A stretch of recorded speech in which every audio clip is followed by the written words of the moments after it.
এবার নজর রাখবো আলিপুরদুয়ার জেলায় চাঞ্চল্যের সৃষ্টি হয়েছে দুটি পৃথক ঘটনায়। একদিকে চিতাবাঘের আক্রমণে জখম হয়েছে এক কৃষক, অন্যদিকে হাতির হানায় মৃত্যু হয়েছে এক যুবকের। গোটা ঘটনাকে কেন্দ্র করে রীতিমতো চাঞ্চল্যের সৃষ্টি হয়েছে।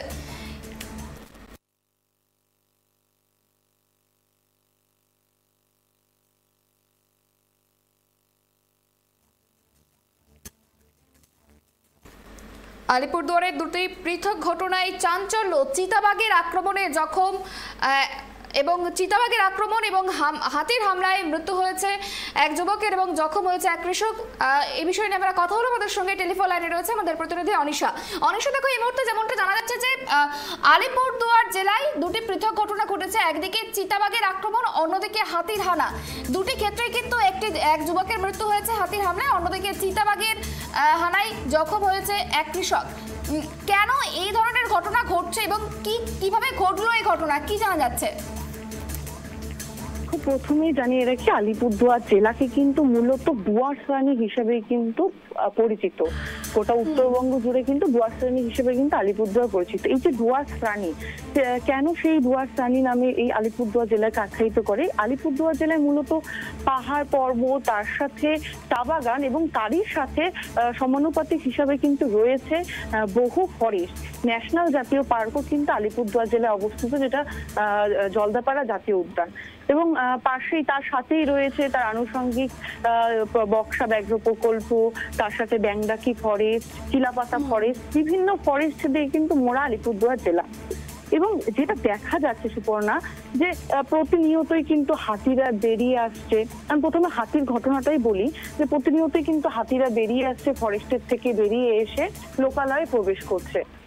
এমনকি কিছুদিন আগে আমরা এও দেখেছিলাম যে দিবালয়ে কিন্তু হাতিরা বেরিয়ে আসছে, যেটা রাত্রে হতো, সেই ঘটনাটা কিন্তু এখন দিনের আলোতেও কিন্তু ঘটে চলছে ক্রমাগত।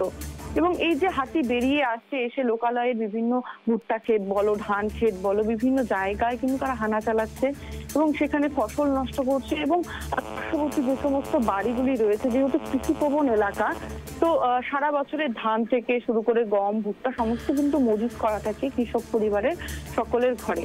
এবং সেক্ষেত্রে কিন্তু দেখা যাচ্ছে যে একদমই সেই সমস্ত ঘরে গিয়ে হাতি কিন্তু ভেঙে চুরে সমস্ত খাবার একদমই সাবার করে দিচ্ছে এবং তার পরবর্তীতে হয়তো তার আশেপাশে যারা থাকছে তাদের ওপর হামলা চালাচ্ছে। ঠিক সেরকমই ঘটনা কিন্তু ঘটেছে চিলাপাতা ফরেস্টের সংলগ্ন যে এলাকা রয়েছে দেওডাঙ্গা, সেখানে প্রথমে হাতিটি কিন্তু, যেটা আমরা দেখছি যে সেটা আলিপুরদুয়ার 1 নম্বর ব্লকের অন্তর্গত এবং যেটা একদমই পাতলাখাওয়া গ্রাম পঞ্চায়েতে পড়েছে, পশ্চিম সিমলাবাড়ি। সেখানে 7টা বাড়িতে হাতি হানা চালায় এবং সেখানে মজুত করে রাখা খাবার, ধান থেকে শুরু করে সমস্ত রকম কিছু সাবার করে।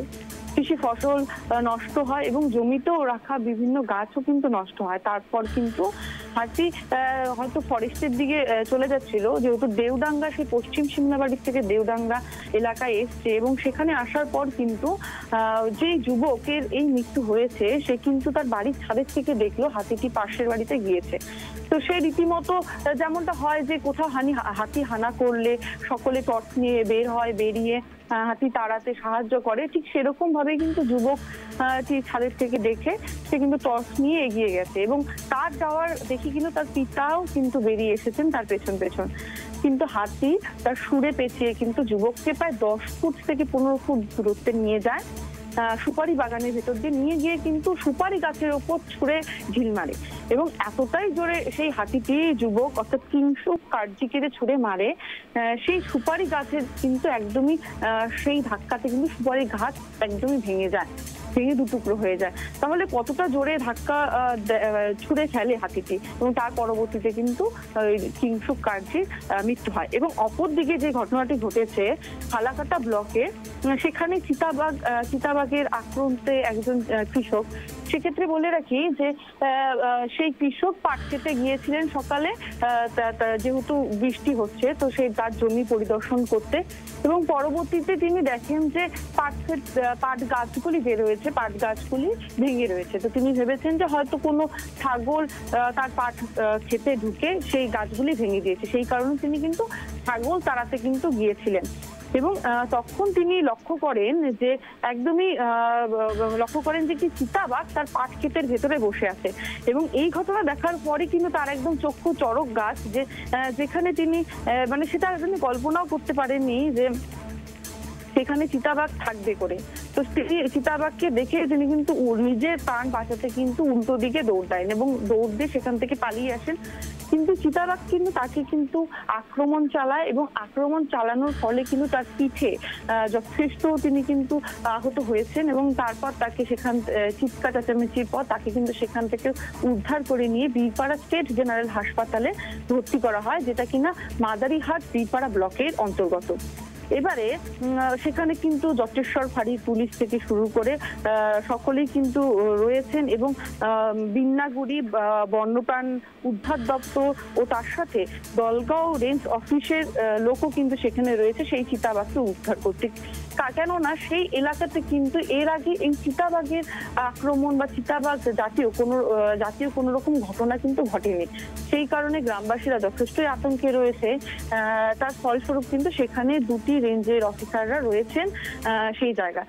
এখন তারা সন্দেহ করছে, যেহেতু একদমই জলপাইগুড়ি জেলা তার পাশেই, যেহেতু এটা জটেশ্বর ব্লকের ফালাকাটা জটেশ্বর ব্লকের ধুনিরামপুর 2 নম্বর অঞ্চলের চাঁদনিকুড়া এলাকার ঘটনা এবং তার পাশেই কিন্তু রয়েছে একদম পার্শ্ববর্তী যে জেলা জলপাইগুড়ি ধূপগুড়ি ব্লকের মল্লিক শোভা গ্রাম।